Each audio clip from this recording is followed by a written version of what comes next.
আসসালামু আলাইকুম। Technical trading tips BD চ্যানেলের পক্ষ থেকে মার্কেট আলোচনায় সকলকে জানাই স্বাগতম। আজকের আলোচনাটা একটু ব্যতিক্রমী একটি আলোচনা হতে যাচ্ছে। আমি আমার ভিডিওর যে শিরোনাম দিয়েছি সেটি আপনারা অবশ্যই অনেকে দেখেছেন, দেখে আপনারা হয়তো ভিডিওটি পুশ করেছেন, অন করে দেখতে শুরু করেছেন। সেখানে লিখে দিয়েছি আমি ফাটা বাঁশের চিপাই বিনিয়োগকারীরা, এবং ভুল ছিল কোথায়। এই শিরোনাম নিয়ে আজকে আমাদের কিছু আলোচনা আমি করব। আমরা দীর্ঘদিন এই মার্কেটের একটি বড় পরিবর্তন দেখতে পাচ্ছি। সাধারণ বিনিয়োগকারীরা প্রতিনিয়ত এই মার্কেট থেকে প্রতারিত হচ্ছে। আমরা আশার আলো দেখাচ্ছে এবং দিন শেষে আমরা অন্ধকারচ্ছন্ন একটি রাত দেখতে পেয়ে আমরা দিন শেষ করতেছি। তো এই নিরাশার মধ্য দিয়ে আমাদের কিভাবে বেঁচে থাকতে হবে সেই বিষয় নিয়ে এবং কী কী কারণে আমরা এই জায়গাগুলোকে আটকে গেছি সেই জায়গাগুলোকে আমরা একটু আজকে আলোচনা করব এবং কিছু দুঃখের কথা আপনাদের সামনে শেয়ার করব। তাই মূল আলোচনায় যাওয়ার আগে বলবো, আপনি যদি চ্যানেলে নতুন হয়ে থাকেন তো অবশ্যই চ্যানেলটিকে সাবস্ক্রাইব করে রাখবেন, যাতে সুখ দুঃখের এ ধরনের ভিডিও এবং মার্কেটের গুরুত্বপূর্ণ অ্যানালাইসিস, গুরুত্বপূর্ণ ইনফরমেশন আপনি সবার আগে পেয়ে যেতে পারেন। আরও একটি কথা যেটা না বললে নয়, আজকের ভিডিওটা আসলে দেওয়ার কোনো মন মানসিকতা আমার ছিল না। মূলত কিছু মানুষের ভালোবাসার কারণে আমি নিয়ে আসা। কারণ আপনারা জানেন আমি কোনো মৌসুমি অ্যানালিস্ট না। আমি গ্রীষ্ম, শীত, বর্ষা সব সময় আমি আপনাদের পাশে থাকি। তাই সেই অর্থে এই ভিডিওটি নিয়ে আসা। কিছু কিছু অ্যানালিস্ট আছেন যারা দেখবেন হয়তো আবার প্রশ্ন করতে পারেন যে মৌসুমি অ্যানালিস্ট কোনগুলা।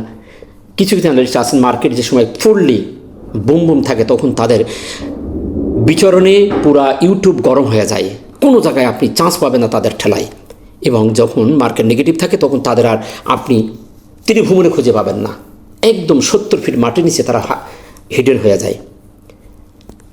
তো এই গ্রুপ থেকে আমি একটু ভিন্ন মাত্রার মানুষ, এই জন্য আমি সুখ দুঃখে, আমি দুঃখের সময় বেশি বেশি করে সাধারণ বিনিয়োগকারীদের পাশে থাকার চেষ্টা করি, যাতে সবাই নিরাশা থেকে একটু আশাবাদী হতে পারে, একটু আশার বাণী শোনানোর চেষ্টা করি, একটু আলোচনা করে সবার মনটাকে একটু ফ্রেশ রাখার চেষ্টা করি। সেই অর্থে আমার আজকের ভিডিওটি দেওয়া। চলুন দেখে আসি, আর কথা না বাড়ি আমরা আজকে মার্কেট আমাদের কী কী উপহার দিয়েছে। দীর্ঘদিন 5 দিন আমাদের তো উপহার দিচ্ছে, আজকের শেষে দিনে আজকে আমাদের কি উপহার দিল। দিনের শেষে আমরা আজকে দেখতে পেলাম 103টি শেয়ারের দাম পজিটিভ হয়েছে, 232টি শেয়ার নেগেটিভ হয়ে আমাদের একটি গোল্ড মেডেল উপহার দিয়েছে। 58টি শেয়ার কোনো পরিবর্তন হয়নি, 29 পয়েন্ট মাইনাস করে 5044তে মার্কেট অবস্থান করছে। টার্নওভার 359 কোটি, গতকাল ছিল 351 কোটি। আজকে আবার লাইফ সাপোর্ট দেওয়ার মতন করে 8 কোটি বৃদ্ধি পেয়েছে। গতকাল ছিল 12 কোটি বৃদ্ধি পেয়েছিল, আজকে আবার অক্সিজেনের মাত্রা একটু কমিয়ে দিয়েছে, দিয়ে 8 কোটি বৃদ্ধি করে দিন শেষ করেছে। বিগত দিনে আমি যদি একটু বলার চেষ্টা করি, বিগত 10ই এপ্রিলে আমাদের মার্কেটের টার্নওভার ছিল 540 কোটি। আজকে এসে মার্কেটের টার্নওভার হয়েছে 359 কোটি, অর্থাৎ এখান থেকে 181 কোটি টার্নওভার আমরা হারিয়ে ফেলেছি মার্কেট থেকে। যে এইখান থেকে, এই ক্যান্ডেলটা থেকে 10ই এপ্রিল থেকে আমরা যদি এই 6 দিন দেখি, তো 6 দিনের ভিতরে আমরা 181 কোটি টার্নওভার আমরা হারিয়ে ফেলেছি। কত দুর্ভাগ্যজনক অবস্থানে আমরা আছি। তবে এই ব্যথা কিন্তু আমাদের নতুন ব্যথা নয়, এরকম ব্যথা কিন্তু আমরা অনেক আগেই বড় বড় ব্যথা আমরা পেয়েছি। 5 দিন, 6 দিন, 7 দিন এরকম মার্কেট ফল হয়ে গেছে। তবে এই ব্যথার মধ্যেও কিছুটা মলম আমরা দেখেছি মাঝে মাঝে লাগাইছে। এই মলমটাও এই 6 দিনের মধ্যে আমরা মলম লাগানো দেখতে পেলাম না। যদি একদিন মলম লাগাতো তাহলে আমরা একটু শক্তি ফিরে পেতাম, পুনরায় আবার একটু বাড়ি দিত, তাহলে আমরা এই ব্যথাটা নিতে সক্ষম হতাম। কিন্তু আজ 6 দিন আমরা কন্টিনিউ ব্যথা পেয়ে যাচ্ছি, মলম আমাদের লাগছে না। এটা অত্যন্ত দুঃখজনক। যাই হোক, তারপরও আমরা বিগত বেশ কিছুদিন যাবৎ আমরা দেখতে পাচ্ছি যে মার্কেটের একটি অস্থিতিশীল পরিবেশে অবস্থান করছে। এর দুঃখের শেষ আমরা কার কাছে জানাবো? এই দুঃখের কথা বলতে গেলে একটি গল্প আমি সবসময় আপনাদের বলে থাকি, যে একজনের বাবা ছিল অসুস্থ, বেশ কিছু ট্রিটমেন্ট করার জন্য ডাক্তার আসে, তারা ট্রিটমেন্ট করে বাবার কোনো উন্নতি করতে পারে নাই। পরে ছেলেরা অনেক সলা পরামর্শ করে নতুন ডাক্তাররা নিয়োগ দিয়ে বাবাকে সুস্থ করার জন্য ট্রিটমেন্ট শুরু করেন। বেশ 3-4 মাস পরে ওই পুরনো ডাক্তার তাদের কাছে জিজ্ঞেস করে যে তোমার বাবার অবস্থা কী?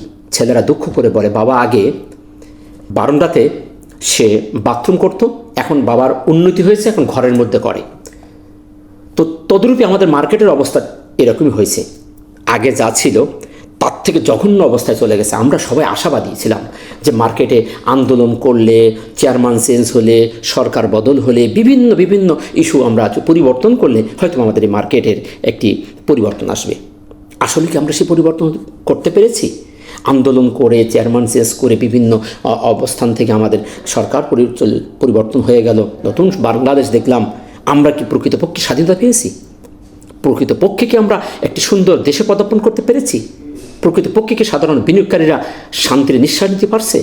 আমার মনে হয় পারছে না। প্রত্যেকটা দিন আমাদের এক একটা টেনশনে আমাদের দিন যাচ্ছে। কত মানুষ সুইসাইড করতেছে এই মার্কেট নিয়ে। তো যাই হোক, এভাবে আমাদের মার্কেটের সাথে আমাদেরকে প্রতারণা করা হচ্ছে। আমাদেরকে আশার বাণী দেখিয়ে দেখিয়ে আমাদের সাথে মার্কেট থেকে আমাদের অর্থগুলো হাতিয়ে নিয়ে যাওয়া হচ্ছে। বারবার আমরা দেখতে পাচ্ছি কিছু কিছু ভুল সিদ্ধান্ত, বলবো আমি। আমরা যদি সেটা বাস্তবায়ন না করতে পারি, সেটা কেন আমরা করতেছি? আমরা দেখতে পাই কিছুদিন আগে বেশ কিছু বিনিয়োগকারীর বিরুদ্ধে তাদেরকে পানিশমেন্ট স্বরূপ কোটি টাকা তাদেরকে পানিশমেন্ট লাগানো হচ্ছে। বাস্তবে কি সে টাকাটি উদ্ধার হচ্ছে? যদি আপনি সে টাকা উদ্ধার না করতে পারেন, তাহলে সাপকে যদি না মারতে পারেন, সাপের মাজাতে বাড়ি মেরে কেন সাপকে খেপিয়ে দেওয়া হচ্ছে? এই দুঃখের কথা আমরা কাকে বলবো? এই দুঃখের কথা আমাদের কাউকে জানানোর কোনো ওই আমাদের নেই, কেউ নেই দেখার। বেশ কয়েকদিন আগে সারা পৃথিবীর বিজনেস ম্যাগনেট নিয়ে বাংলাদেশে একটি সম্মেলন হলো, যেখানে সাধারণ বিনিয়োগকারীদের কোনো ইস্যু সেখানে ছিল না। এটা অত্যন্ত দুঃখজনক। সারা পৃথিবীর থেকে ফরেনাররা আমাদের বাংলাদেশে শেয়ার মার্কেটে বিনিয়োগ করতে আসবে কোন ভরসায়? তারা কোন আশায় আসবে? তাদেরকে কোনো আশার বাণী আমরা দেখাতে পারি নাই, তাদেরকে কোনো নিরাপত্তা আমরা এখানে সৃষ্টি করতে পারি নাই, যার কারণে আজ আমরা ফাটা বাঁশের সিপায় পড়ে গেছি সাধারণ বিনিয়োগকারীরা। আমরা প্রতিনিয়ত আঘাতপ্রাপ্ত হচ্ছি। যাই হোক, আমরা এই আঘাতের পরে আঘাত পেয়ে আমরা এখনও টিকে আছি, এই জন্য আল্লাহর কাছে শুকরিয়া জ্ঞাপন করতে হবে। যাক, আমরা দিনের শেষে আমরা আজও দেখতে পেলাম যে মার্কেট আমাদের আরও একটি নেগেটিভ ক্যান্ডেল দিয়ে দিন শেষ করেছে। আমি গতদিন আমার অ্যানালাইসিস আমি আপনাদেরকে বলেছিলাম যে এই লেভেলটি আমাদের জন্য সবচেয়ে বড় একটি নিকটতম একটি চ্যালেঞ্জ হয়ে দাঁড়িয়েছে। এটা যদি মার্কেট ভেঙে ফেলে, তাহলে মার্কেট আমাদের আরও বড় পতনের সম্ভাবনা তার আছে। আমরা আজকেও সেই সাপোর্টকে ভেঙে ফেলতে দেখলাম। আমরা বারবার খালি সাপোর্টগুলোকে দেখতেই পাচ্ছি। আমরা দেখে দেখে আশার আলো দেখতে চাই যে এইখান থেকে বুঝি মার্কেট ঘুরবে। এখানেও আমাদের মার্কেট একটি সাপোর্ট লেভেল ছিল। আমরা আশা করেছিলাম যে মার্কেট আমাদের এই সাপোর্টটা বুঝে অনার করবে, কিন্তু মার্কেট আমাদের সেটা ওপেন করে নেই। আমরা এর আগেও আরেকটি সাপোর্ট আমরা দেখার চেষ্টা করেছিলাম যে এইখান থেকে আমাদের মার্কেট ঘুরে যাবে। আমাদের মার্কেট এখান থেকে ঘুরে নেই। আমরা বারবার সাপোর্ট শুধু দেখছি, সাপোর্ট শুধু খুঁজছি, সাপোর্ট খুঁজে আমরা সেই সাপোর্টের কোনো ফল আমরা পাচ্ছি না। আমরা মার্কেট এখানেও দেখেছিলাম একটা সাপোর্ট রয়েছে, কিন্তু প্রত্যেকটা সাপোর্ট আমাদের মার্কেট ভেঙে যাচ্ছে আর আমরা প্রতারিত হচ্ছি, আমরা ধরা খাচ্ছি। এখন আমাদের ভুলগুলো কোথায় ছিল? সেই ভুলগুলো যদি আমরা শুধরাতে পারতাম, সেই ভুলগুলো থেকে যে আমরা বেড়ে যেতে পারতাম, আমরা সাইড লাইনে যেতাম, তাহলে এই ভুলগুলো আমরা এত বড় লস থেকে আমরা বেঁচে যেতাম। সর্বপ্রথম আমাদের ভুল ছিল, আমাদের মার্কেট কিন্তু দীর্ঘদিন যাবত একটি সাইডওয়েজ হয়েছিল। আমাদের মার্কেট না ভালো না খারাপের ভিতরে আমাদের মূলা দেখে এই মার্কেট আমাদের স্থিতিশীল অবস্থায় রেখেছিল। আমরা সর্বশেষ যদি দেখি, আমরা এই জায়গাটাই মার্কেট আমাদের একটি সাইডওয়েজ করে রাখছিল। আমি সেখানে বলেছিলাম যে মার্কেট যদি এর নিচেই নেমে যায়, তাহলে আমাদের মার্কেটের কপালে শনি আছে, মার্কেট বড় আকারে ফল হওয়ার সম্ভাবনা আছে। আমরা তাই দেখতে পেলাম যে সেই বক্সের সেই সাপোর্ট লেভেলটাকে মার্কেট ভেঙে যাওয়ার পরেই মার্কেট 5-6 দিন একটানা মার্কেট নেগেটিভ হয়ে চলে আসছে। আচ্ছা, তারপরও আমাদের বড় একটি বাধা ছিল। আমি বলেছিলাম যে এটারও পরে যদি মার্কেট ভেঙে চলে যায়, তারপরও আমাদের বড় চ্যালেঞ্জ আমাদের ভেঙে যাবে এবং আমরা বড় বিপদের সম্মুখীন হব। এটাও আমাদের একটা সাপোর্ট এবং একটি বক্স ছিল। সর্বশেষ আমরা এটাও মার্কেট ভেঙে গেছে। তাহলে আমরা দুইবার মার্কেট আমাদেরকে সতর্ক বার্তা দিয়েছে। প্রথম, আমাদের ওই বক্সটা, ছোট বক্সটার ভিতর থেকে বেরিয়ে গেছে। তখনই যদি আমরা সাইড লাইনে চলে যেতাম, যে মার্কেটের প্রতি বিশ্বাস নেই, মার্কেট যেহেতু আমাদের দীর্ঘদিন একটি সাইডওয়েজ থাকার পরেও মার্কেট যে আমাদের সাপোর্ট ভেঙে ফেলেছে। আর আমরা সবাই জানি বাংলাদেশ এবং সারা পৃথিবীতে সাপোর্ট রেজিস্ট্যান্সকে অনার করে 70-80% মানুষ বিনিয়োগ করে থাকেন। যখনই সাপোর্ট ভেঙে যায়, তখন মানুষ হুড় করে সেল দিতে থাকে, মার্কেটের চরম একটি সেল প্রেশার চলে আসে। আমরা দুইবার এই দুটি সাপোর্ট লেভেল ভাঙার পরে আমরা বড় একটি সেল প্রেশার দেখতে পাচ্ছি। প্রথম আমরা এখানে একটি ভাঙার পরে বড় আকারে সেল প্রেশার আমরা পেলাম, তারপরে আমরা এখানে পাওয়ার পরে আরও একটি সেল প্রেশার আমরা দেখতে পাচ্ছি। তাহলে আমরা যদি এই এলাকা থেকেই সাইড লাইনে চলে যেতাম, তাহলে আমরা কিছুটা পুঁজি ফিরে পেতাম। আমরা ওটাও ভুল করেছি। তারপরে এসে আমরা যখন এই লেভেলটাও ভেঙে ফেললো, তখন যদি আমরা এই ক্যান্ডেলে বেরিয়ে যেতাম, তাহলে আমরা বড় আকার আরও একটি বিপদ থেকে বেঁচে যেতাম। কিন্তু প্রত্যেকটা জায়গায় আমরা আশার আলো দেখতে চাই, আশার আলো দেখে বুঝি মার্কেট ঘুরবে, মার্কেট ঘুরবে, কিন্তু আদৌ কি মার্কেট ঘুরছে? আদৌ মার্কেট ঘুরতেছে না। পক্ষান্তরে আমরা বাসের সিপাই আটকিয়ে আমরা নিঃস্ব হয়ে চোখের পানি ঝরাচ্ছি। সর্বশেষে আমরা এখানেও দেখতে পেলাম যে আজকেও আমাদের একটি সাপোর্ট লেভেল ছিল, এটাও আমরা ভেবেছিলাম যে মার্কেট আমাদের এই লেভেলটু বুঝি অনার করবে, কিন্তু এটাও করলো না। মার্কেট আমাদের ওভারসোল্ড আরএসআই চলে গেছে, আর আরএসআই ওভারসোল্ড যাওয়ার পরে যে কত দূর যাবে এটা কেউ বলতে পারে না। আবার এখান থেকে যে কতদিন স্টে করবে তাও জানে না, যে কোনো মুহূর্তে এখান থেকে আবার ঘুরে যেতে পারে, এটাও আমরা জেনে থাকি। ওভারবট ওভারসোল্ড এই দুটি জোনের ভিতরে মার্কেট ঢুকে গেলে, শেয়ার মার্কেট ঢুকে গেলে বেশ কিছুদিন যাবতে স্টে করে না, খুব তাড়াতাড়ি তারা সাপড়ে আবার তাদের পিছনের পথে তারা ফিরে আসে। খুব কম, খুব রেয়ার আমরা শেয়ার দেখতে পাই যে ওভারবটের উপরে তারা স্টে করতেছে, আবার ওভারসোল্ড হওয়ার পরে খুব কমই ওই লেভেল দিয়ে তারা স্টে করতেছে। সেমভাবে আমরা দেখতে পাচ্ছি আমাদের মার্কেট এখন ওভারসোল্ড হয়ে গেছে। সুতরাং এই জায়গায় আমরা কিভাবে আস্থা নিব যে মার্কেট আমাদের এখান থেকে যে কোনো সময় পুলব্যাক করবে? আমরা শুধু স্বপ্ন দেখতেছি, বাস্তবে আমাদের স্বপ্ন পূর্ণ হচ্ছে না। তাই আমাদের এই সব জায়গাগুলোতে যদি আমরা সতর্ক অবলম্বন করতাম তাহলে আমরা এই বড় বড় আকারে ভুল থেকে আমরা বেঁচে যেতাম। চলুন আমরা মার্কেটকে একটু লাইন চার্টের মাধ্যমে এটা দেখার চেষ্টা করি। দেখুন, মার্কেট আমাদের লাইন চার্ট যদি দেখি তাহলে আমাদের মার্কেটের স্পষ্ট আমরা একটি চিত্র মার্কেটে দেখতে পাই। আমাদের মার্কেট ফুললি কিন্তু একটি ডাউন ট্রেন্ড হয়ে আমাদের মার্কেট এখনও পর্যন্ত কোনো প্রকার আপ ট্রেন্ডের কোনো সিগন্যাল আমাদের দেয়নি। আমরা যদি দেখি মার্কেটের ট্রেন্ড কিন্তু এখনও পর্যন্ত বহাল আছে। আমরা যদি এখান থেকে দেখার চেষ্টা করি তাহলে আমরা দেখতে পাই মার্কেট কিন্তু আমাদের ফুললি একটি ডাউন ট্রেন্ডে রয়ে গেছে, ফুললি একটি ডাউন ট্রেন্ডে মার্কেট রয়ে গেছে। তারপরে কি হয়েছে, আমরা এই জায়গাটিতেই দেখেছিলাম মার্কেট একটি সাইডওয়েজ এখান থেকে বেশ কিছুদিন যাবত, কোথা থেকে আমরা 25শে নভেম্বর 2024 থেকে আমরা এই পর্যন্ত আমাদের মার্কেটটা একটা সাইডওয়েজ ছিল। 16ই এপ্রিল এই পর্যন্ত দেখেন সেই বক্সগুলোর ভিতর থেকে মার্কেট আমাদের বেরিয়ে আসছে। প্রত্যেকটা সময় আমাদের মার্কেট সিগন্যাল দিচ্ছে, প্রত্যেকটি সময় যখন সে বেরিয়ে যাচ্ছে আমাদের বলে যাচ্ছে, বাট আমরা হতভাগা, আমরা এই জায়গাগুলোকে আমরা সতর্ক হতে পারতেছি না, কারণ আমরা সবাই ফাটা বাঁশের চিপায় আটকে গেছি। আমার 50 টাকার শেয়ার এখন 20 টাকায়, আমি কিভাবে এখান থেকে বেরিয়ে যাব? প্রশ্নটা এটাই। দেখি না কি হয়, আমার টাকাটা ফিরে পাই কেন, এই আশায় থাকতে থাকতে আজ 50 টাকার শেয়ার 30 টাকায় ছাড়ি নাই, এখন সেটি 10 টাকা 12 টাকায় চলে আসছে। আমরা এত বড় অতভাগা। আমরা এমন একটি শেয়ার মার্কেটে বিজনেস করি যেখানে একটি বাংলাদেশে একটি সিগারেটের দাম 15 টাকা আর বাংলাদেশে একটি শেয়ারের দাম 3 টাকা। অত্যন্ত দুঃখজনক এবং লজ্জাকর একটি মার্কেট আমরা পদার্পণ করে আছি। একটি সিগারেটের দাম 15 টাকা অথচ বাংলাদেশের শেয়ারের দাম 3 টাকা, 3.5 টাকা, 2.5 টাকা। যাই হোক, এই দুর্ভাগ্যময় মার্কেটে আমাদের টিকে থাকতে হলে আমাদের সতর্কতা অবলম্বন করতে হবে, প্রত্যেকটা সময় আমাদের পর্যবেক্ষণ করতে হবে। মার্কেটকে নিয়ে কখনো আস্থাবান হওয়া যাবে না, মার্কেটের সিগন্যালকে ওভারলুক করা যাবে না। যেখানে যে সিগন্যালগুলো পাওয়া যাবে, যেখানে একটু বাধা আছে সেই বাধাগুলোকে অনার করতে হবে, তাহলে এই মার্কেটে আমরা টিকে থাকতে পারবো। যাই হোক, এই ছিল আমার শর্টকাটের মধ্যে আপনাদের ফাটা বাঁশের চিপার যে দুঃখের কাহিনী আমি আপনাদের সামনে উপস্থাপন করলাম। আমরা যদি আরও একটু দেখি আমাদের হিস্টোগ্রামের যে অ্যানালাইসিসটা আমরা করে থাকি, হিস্টোগ্রামের বারগুলো দেখেন প্রতিনিয়ত আমাদেরকে কী সিগন্যাল দিচ্ছে। এখনও আমাদের দেখিয়ে দিচ্ছে যে মার্কেট এই লেভেল থেকে জিরো লেভেল হওয়ার পর লাল বার হওয়ার পর থেকে মার্কেট কিন্তু আমাদের এখনও সবুজ বার ক্রিয়েট করে নেই। মার্চের 4 তারিখ থেকে আজ অবধি মার্কেট এখনও তার উপরে উঠে নেই। এই জায়গাটিকে মার্কেট আমাদের ওঠার সম্ভাবনা দেখিয়েছে, বাট উঠতে পারে নাই। এখানে এসে আমাদের চরম একটি পতন আমরা দেখতে পাচ্ছি। তবে আমাদের এইখানেই সতর্কতা যদি অবলম্বন করতাম তাহলে আমরা বড় আকারে বিপদ থেকে বেঁচে যেতাম। যেখান থেকে আমরা আরএসআই যে এমএসসিডি ক্রস ওভার হয়ে গেছে, যেখানে ক্রস ওভার হয়ে গেছিলো সেইখান থেকে যদি আমরা এই টুলসির ভাষ্য অনুসারে আমরা যদি মার্কেট থেকে বেরিয়ে যেতাম এবং শেয়ার থেকে যদি আমরা স্টপ লস নিতাম তাহলে আমরা বড় আকারে বিপদ থেকে আমরা বেঁচে যেতাম। চলুন আমরা একটু চার্টে দেখি সেই দিনের সেই ইতিহাসটাকে আমরা কত তারিখে ঘটেছিল। আমরা এখানে যখন এমএসসিডি ক্রস ওভার হয়ে গেছিলো সেই দিনটা ছিল আমাদের 4 মার্চ। 4 মার্চের যদি আমরা ক্যান্ডেলটা দেখি, 4 মার্চের ক্যান্ডেলটা যদি দেখি এই লেভেল,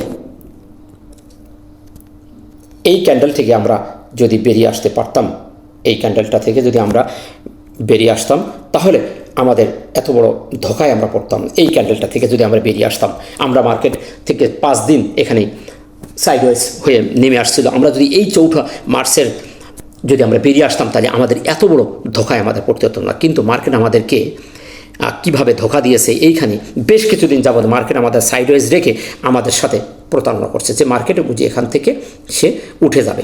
বারবার সেই এই লেভেলটিতে ঘোরাঘুরি করছে এবং এই বক্সের ভিতরে থেকে আমাদের আকারের প্রতারণায় ফেলে দিয়েছে। এখানে দেখেন কতবার মার্কেট এখান থেকে বাধা পেয়ে উঠে যাওয়ার চেষ্টা করে আমাদের এখান থেকে দ্রুতগতি একটা ফল আমাদের মার্কেট করে দিল। তো আমাদেরকে বুঝতে দেয়নি, আমাদের বুঝতে দিয়েছে, বাট আমরা সরল বিশ্বাসে অর্থের সঙ্গে আমরা এই জায়গাটিকে আশাবাদী হয়েছিলাম, কিন্তু আমরা মূলত পক্ষে মার্কেট আমাদের বড় একটি ফাঁদে ফেলে মার্কেট আমাদের প্রতারণা করলো। আমরা বিভিন্ন ইস্যুকে কেন্দ্র করে আমরা যাদের প্রতি আস্থাবান তারা আমাদের এই আস্থার জায়গাটিকে অর্জন করতে তারা ব্যর্থ হয়েছে বলে আমি মনে করি, যার কারণে আমরা আজ মার্কেটে এই পরিস্থিতি আমরা দেখতে পাচ্ছি। সুতরাং এদিক থেকেও মার্কেট আমাদের সতর্কতা অবলম্বন করা হচ্ছিল যে এমএসসিডির ক্রস ওভার থেকে এবং যে হিস্টোগ্রামের যে বারগুলি সেখানে আমাদেরকে স্পষ্ট আকারে জানিয়ে দিয়েছে। আরএসআইয়ের যে অ্যানালিসিসটি আমি গতদিন আপনাদেরকে বলেছিলাম যে আরএসআইয়ের যে ওভারবটে চলে গেছে, এখন এই লেভেল থেকে আরএসআই এখন কত দূরে যাবে আমরা যদি একটু দেখি তাহলে আমরা দেখতে পাই যে আরএসআইয়ের সাপোর্ট লেভেল করেছিল। বেশ কিছুদিন যাবত আমরা দেখেছি আরএসআই এখান থেকে বারবার এই এলাকাটি একবার সাপোর্ট নিয়েছিল, তারপরে এখানে এসে আরএসআই একবার সামান্য একটু করে উঠে গেছে, তারপর আমরা যদি দেখি এখানে এসে এই এলাকা থেকে উঠে গেছে, তারপর আবার এসে এখানে একবার আরএসআই ধাক্কা লেগেছে, তারপর আরএসআই এখানেও এই লেভেলের কাছাকাছি এসে ফিরে গেছে। এখন আমরা কিভাবে আশাবাদী যে আমাদের আরএসআই এখানে আসবে না? যদি আসে আরএসআই এখানে এসে যে এখান থেকে ঘুরে যাবে তারও নিশ্চয়তা কে দেবে? আপনি আমি কেউ জানি না যে আরএসআই এখান থেকে সে আবার ঘুরে যাবে।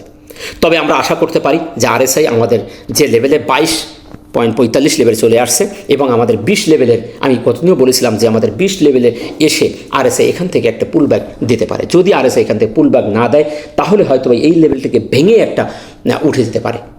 তবে আরএসআইয়ের যে গতিবিধি এখনও পর্যন্ত আরএসআই এই লেভেলে আসার সম্ভাবনা খুব বেশি তার আছে।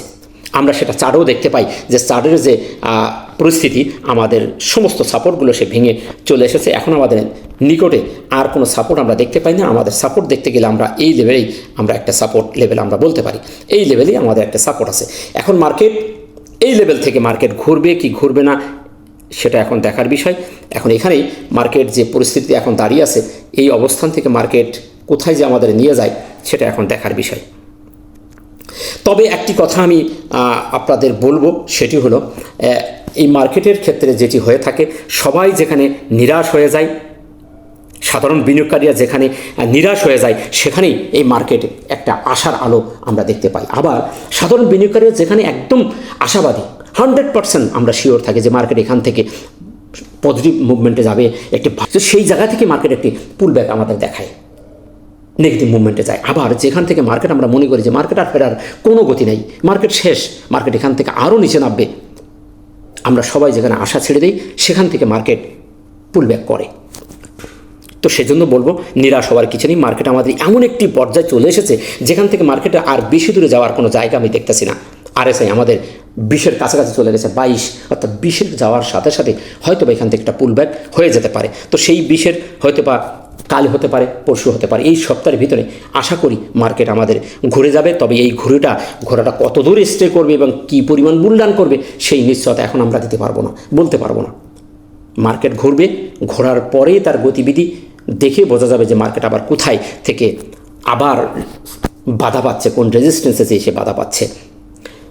তো ততক্ষণে আমাদের এই মার্কেটকে বেশি বেশি পর্যবেক্ষণ করতে হবে এবং নিজেদেরকে সংশোধন করতে হবে, নিজেদের ভুল থেকে বেরিয়ে আসতে হবে, এই ভুল থেকে শিক্ষা গ্রহণ করতে হবে। মার্কেট আমাদের যে পর্যায়গুলোকে আমাদের দেখিয়েছে, যে ইতিহাসগুলো মার্কেট আমাদের করেছে, মার্কেটে যে সিমটমগুলো থেকে আমরা বাধা পেয়ে, দুঃখ পেয়ে, কষ্ট পেয়ে জর্জরিত হয়ে গেছে, সেই জায়গাগুলো আমাদের মনে রাখতে হবে। তাহলে এই মার্কেটের থেকে আমাদের শেয়ারের অ্যানালাইসিসগুলোকে আমাদের আবিষ্কার করতে হবে, তাহলে আমরা এই মার্কেটে টিকে থাকতে পারবো এবং আমাদের পুঁজি বাঁচিয়ে আমরা এই মার্কেটে বিজনেস করতে পারবো। নিজের ভুলটাকে স্বীকার করতে হবে। আমরা আমাদের ভুলের কারণে আমরা এই মার্কেটে পুঁজি সম্বলহীন হারিয়ে আমরা ফকির হয়ে গেছি। তাই আমাদের নিজেকে সংশোধন করতে হবে, শিখতে হবে, বুঝতে হবে, জানতে হবে, তারপরে আমাদের এখানে বিনিয়োগ করতে হবে। তাহলে আমরা এই বাজারে পুঁজি টিকিয়ে বিজনেস করতে পারবো। এই ছিল আজকের আলোচনা। ভালো থাকবেন, ভিডিওটি ভালো লাগলে লাইক শেয়ার কমেন্ট করে অন্যকে দেখার সুযোগ করে দেবেন। দেখা হচ্ছে নতুন কোনো ভিডিওতে। ততক্ষণে ভালো থাকুন। আল্লাহ সবাইকে মঙ্গল করুক। নিশ্চয়ই আল্লাহ ধৈর্যশীলের সাথে আছেন। আসসালামু আলাইকুম ওয়া রাহমাতুল্লাহ।